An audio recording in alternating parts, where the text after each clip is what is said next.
ভাতের সাথে পুঁই শাকের পাতা আর চিংড়ি মাছ দিয়ে চচ্চড়ি একবার বানিয়ে খেয়ে দেখবেন, খেতে কতটা সুন্দর। নমস্কার বন্ধুরা, আজকে আমি চিংড়ি মাছ আর পুঁই শাকের পাতা দিয়ে চচ্চড়ি বানাবো।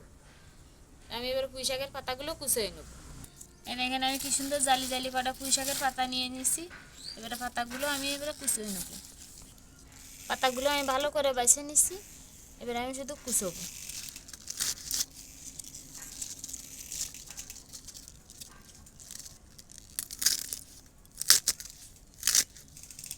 ছোট ছোট করে পাতাগুলো কুচোতে হবে। এরকম করে সবগুলো পাতা আমি কুচিয়ে নেব।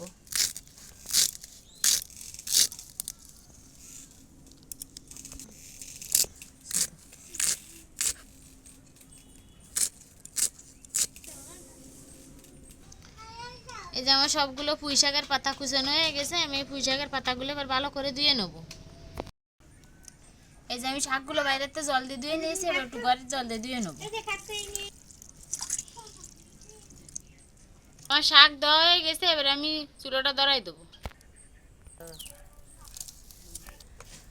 আমার চুলোটা ধরানো হয়ে গেছে, আমি এবার কড়াইতে তেল দিয়ে দেবো।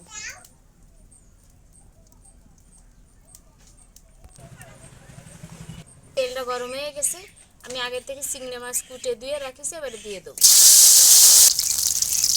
চিংড়ি মাছটা ভাজার জন্য আমি অল্প একটু হলুদ দিয়ে দেবো অল্প একটু লবণ।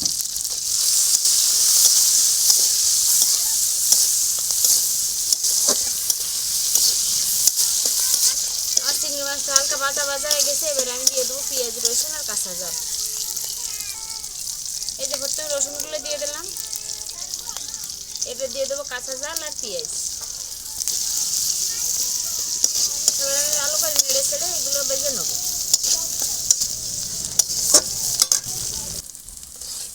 এই যে আমার চিংড়ি মাছ, পেঁয়াজ, রসুন আর কাঁচা ঝালটা ভালো করে ভাজা ভাজা হয়ে গেছে, এবারে আমি পুঁই শাক পাতা যে কুচিয়ে রাখলাম এগুলো দিয়ে দেবো।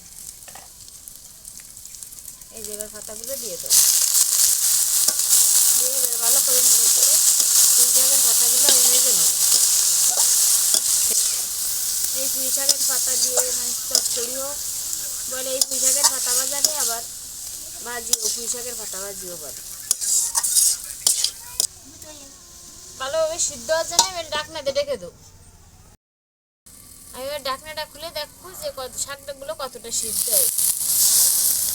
দেখেন আমার শাকগুলো একেবারে সিদ্ধ হয়ে আমড়ে অল্প একটু হয়ে গেছে, আরও অবশ্য কমে যাবে, এমন শাকটা ভালোভাবে আমড়িনি। আমি এবারে এতে লবণ হলুদটা দিয়ে দেবো। দিলাম পরিমাণ মতো লবণ, পরিমাণ মতো হলুদ।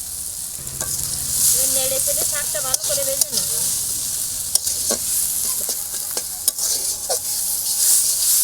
বাজার থেকে পুঁই শাক আনলি পাতাগুলো আপনারা রেখে দেবেন, দিয়ে এরকম করে চিংড়ি মাছ দিয়ে চচ্চড়ি করে খাবেন, দেখুন কতটা সুস্বাদু একটা খাবার। এই যে আমার চিংড়ি মাছ আর পুঁই শাকের পাতার চচ্চড়ি এই যে হয়ে গেছে, এবার আমি নামাই নেব। দেখেন কতটা লোভনীয় একটা রেসিপি, দেখলেই জিভে জল চলে আসে।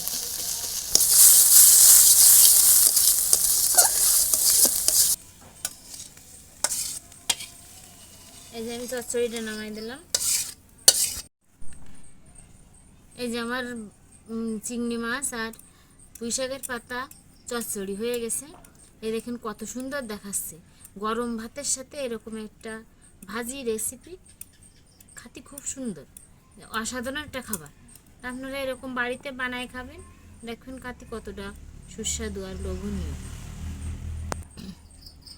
আর আমার ভিডিও যদি আপনাদের ভালো লেগে থাকে তো অবশ্যই লাইক, কমেন্ট, শেয়ার আর সাবস্ক্রাইবটা করবেন।